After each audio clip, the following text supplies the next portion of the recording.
Thomas Goes Fishing. Thomas's branch line had a station by a river. As he rumbled over the bridge, he would see people fishing. Sometimes they stood quietly by their lines. Sometimes they were actually jerking fish out of the water. Thomas often wanted to stay and watch, but his driver said, "No, what would the Fat Controller say if we were late?" Thomas thought it would be lovely to stop by the river. "I should like to go fishing," he said to himself longingly. Every time he met another engine, he would say, "I want to fish." They all answered, "Engines don't go fishing." "Oh, silly stick in the muds," he would snort impatiently.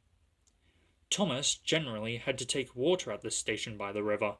One day he stopped as usual, and his fireman put the pipe from the water tower in his tank.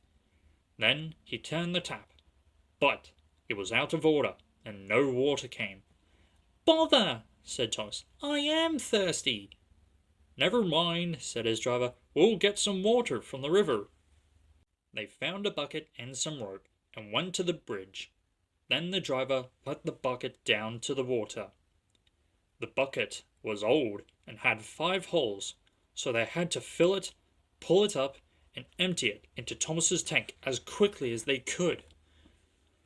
"There's a hole in my bucket, dear Liza," sang the fireman. "Never you mind about Liza," said the driver. "You empty that bucket before you spill the water over me." They finished at last. That's good," puffed Thomas as he started, and Annie and Clarabelle ran happily behind. They puffed along the valley and were in the tunnel when Thomas began to feel a pain in his boiler. While steam hissed from his safety valve in an alarming way. "There's too much steam," said his driver and fireman. Opened the tap and in the feed pipe to let more water into the boiler, but none came. "Oh dear," groaned Thomas. I'm going to burst. They damped down his fire and struggled on. "Oh, I've got such a pain, Thomas hissed. Just outside the last station, they stopped, uncoupled Annie and Clarabelle, and ran Thomas, who was still hissing fit to burst, on a siding right out of the way.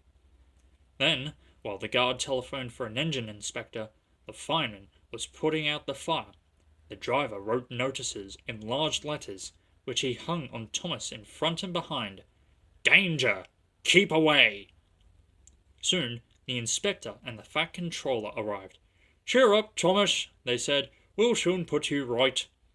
The driver told them what had happened. "So the feed pipe is blocked," said the inspector. "I'll just look in the tanks." He climbed up and peered in. Then he came down. "Excuse me, sir," he said to the Fat Controller. "Please look in the tank and tell me what you see." "Certainly, Inspector." He clambered up, looked in, and nearly fell off in surprise. "Inspector," he whispered, "can you see fish?" "Goodness gracious me," said the Fat Controller. "How did the fish get in there, driver?" Thomas's driver scratched his head. "We must have fished them from the river," and he told them about the bucket. The Fat Controller laughed. "Well, Thomas, so you and your driver have been fishing. But fish don't suit you. We must get them out." So the driver and the fireman fetched rods and nets, and they all took turns at fishing in Thomas's tank, while the Fat Controller told them how to do it. When they had caught all the fish, the station master gave them some potatoes. The driver borrowed a frying pan, while the fireman made a fire beside the line and did the cooking. Then they all had a lovely picnic supper of fish and chips. That was good," said the Fat Controller as he finished his share. "The fish don't suit you, Thomas, so you mustn't do it again." "No, sir, I won't," said Thomas sadly. "Engines don't go fishing. It's too uncomfortable."